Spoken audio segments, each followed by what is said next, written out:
In this video, I'll try to bring out the advantages of the tanh activation function over the sigmoid activation function.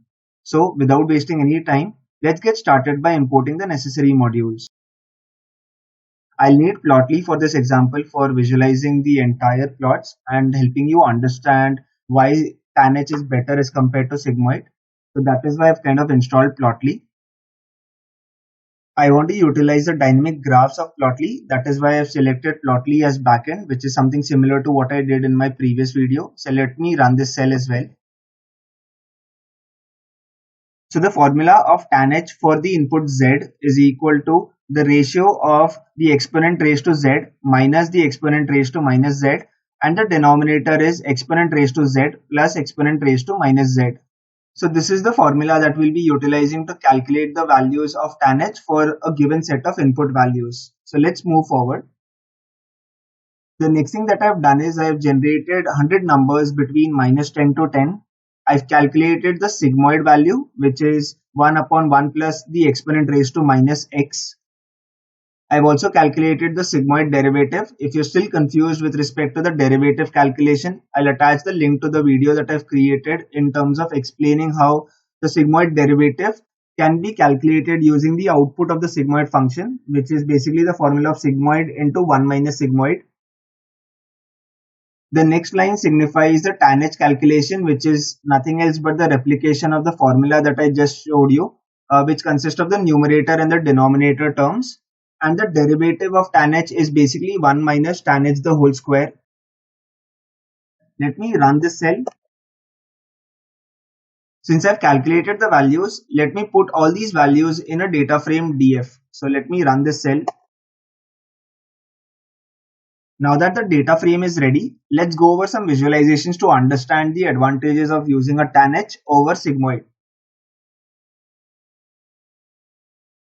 Let me unhide the cell to show you the actual content. So the first plot that I'll help you visualize is a sigmoid function. So let me run this cell.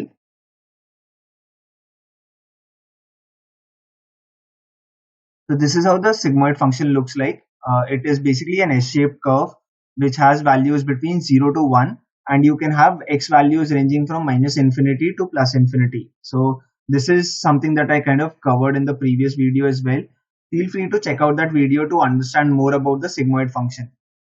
Let's proceed forward and let's now plot the tan h activation function. Let's now plot the tan h activation function.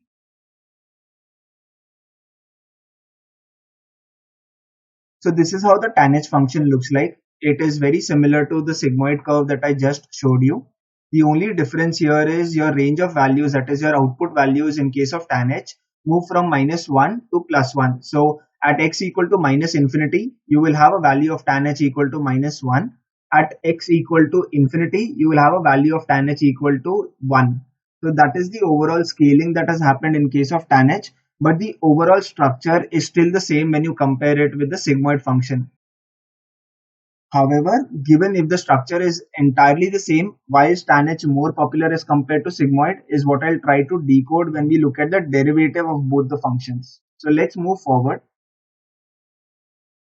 Before I actually move on to show you the plots of the derivatives of both tan h as well as the sigmoid function, let's visualize both of them together to get a better understanding of how both functions are actually in the actual xy space. So let me run the cell. As it's evident from the graph, the blue dots signify the sigmoid function and the red dots signify the tan h activation function. Now, if both of them are similar, why does tan h have an edge over sigmoid? Let's zoom into this graph to understand better. So let me select a region of say minus 1.5 to 1.5. So as I clearly mentioned, the blue dots signify the sigmoid function and the red dots signify the tan h function. It becomes very evident that the tan h function has steeper slopes as compared to the sigmoid function. So when you think of backpropagation, the updates or the optimization for tan h would be much more better as compared to the sigmoid functions. So what I mean to say by that is what I'll explain in the next plot. So let's move forward. So when I say the derivative of the tan h function is steeper when compared to the sigmoid function, What I mean to say by that is the gradient strength of tan h is greater as compared to the gradient strength of the sigmoid function. So let me run this cell. As you can clearly see in this figure, I have two plots. The red dots again signify the tan h derivative and the blue dots signify the sigmoid derivative. Now if you look closely in the main region where sigmoid and tan h operate, that is between -2 to 2, as you can clearly see at x equal to 0, you also have a gradient which is very close to 1, which is not the case when I use the sigmoid function. So essentially, if you want efficient backpropagation, you would want the gradient strength to be higher so that you converge quickly. That is where tan h function kind of leads over sigmoid. Now, if this idea is clear, let me explain the whole gradient thing with respect to some code as well. So let's move forward. Let's consider two input values, 1 and 2. Let's calculate the sigmoid output, which turns out to be two values, 0.73 and 0.88. Let's also move forward and calculate the derivative of the sigmoid function output that we just calculated. And this is the overall derivatives that we have at point x equal to 1 and x equal to 2. So the derivative at x equal to 1 is 0.19 and the derivative of the sigmoid function at x equal to 2 is 0.10. Now if I calculate the overall change in derivative with respect to 0.1 and 0.2, I get a value of minus 0.091.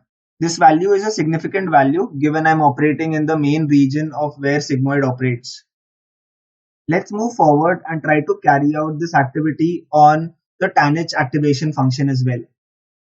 So let me unhide the cells. Let me repeat the same exercise for two values, that is x equal to 1 and x equal to 2. I calculate the equivalent tan h outputs, which turn out to be 0.76 and 0.96. I calculate the derivative values of the inputs at x equal to 1 and x equal to 2. I'll have two values for derivatives as well. So the first derivative at x equal to 1 for tan h function is 0.41. The derivative value of tan h at x equal to 2 is 0.07.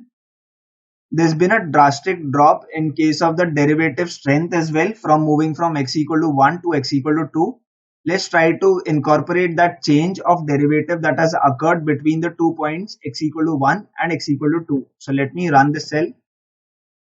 So overall the gradient has changed, say, by 0.34 units when I move x from 1 to 2. So that is a significant amount of change with respect to derivative. So this clearly shows the amount of strength that the derivatives carry when I use a tan h function, and this is something that is kind of missing when I use the sigmoid function. Before I even conclude the video, one of the major drawbacks of the sigmoid function was the vanishing gradient problem, which still exists in tan h. That is the reason you have more sophisticated activation functions that have been, say, incorporated in the deep learning space. So yeah, that is all that I had in terms of explaining the advantages of tan h over sigmoid. I hope you found this video informative. If you do like the content that I post on my channel, please consider clicking the subscribe button and also press the bell icon to be notified for future amazing videos.